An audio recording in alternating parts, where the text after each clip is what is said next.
All right, hello, my wonderful students. This is foldable number 4. So foldable number 4, and we have 2.1 equations with no solutions and identities. Is the equation always, sometimes, or never true? Okay, so we're gonna go ahead. Actually, you know what? I'll show you this here.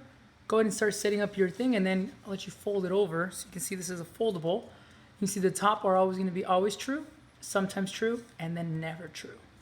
So we're gonna go ahead and write that down when you fold it over. So you see here, if you do this way, fold it over this way, and it shows you which ones are always true, sometimes never true.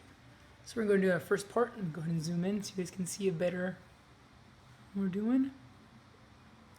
Bam. So that's our first equation. So our first equation we have is, where'd my pencil go? Here it is. 6x plus 5 minus 2x is equal to 4 plus 4x plus 1. So the first thing we're going to do is what I always like to do is I always like to combine all the terms that are supposed to be together. So this is the commutative property. What we're doing is we're switching all the numbers over so that all the x's and all the constants are together. So if we have here, we have our 6x. The 5 doesn't have an x, so we're going to go ahead and skip that and move on to the 2x. So minus 2x. And then we're going to go ahead and add the 5. And we're going to set this equal to our 4x is going to be in the front again. And then our plus 4. And then our plus 1 to finish it off. So the same numbers are there. We just kind of switch things around to make it a little easier. And this is called the, write in pen, commutative property. Commutative property.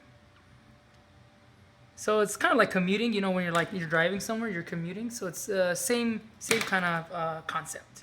So now we're going to go ahead and combine like terms. We have 6 minus 2x is going to be 4x plus 5 equal to our 4x plus our 4 plus 1, which is our 5 as well.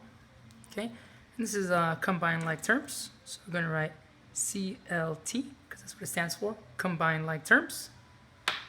All right, so now we're going to go ahead and actually subtract 5 to both sides using our subtraction property.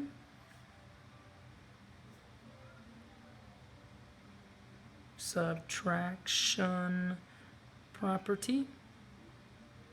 And what we end up with is these subtract to 0 and these also subtract to 0. So we just have 4x equals 4x. We're going to go ahead and use subtraction property again, minus 4x, minus 4x. Go ahead and abbreviate now, sub property, since we already used in the same video.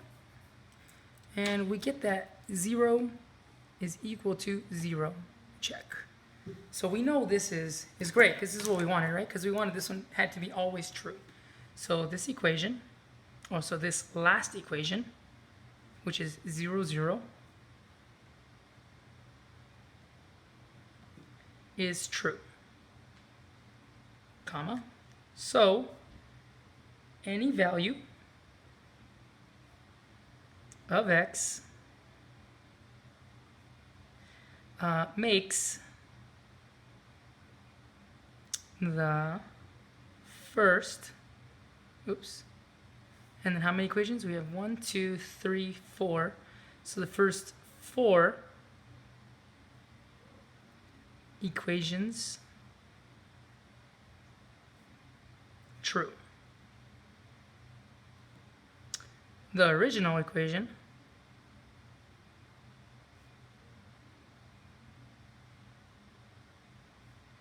is always true.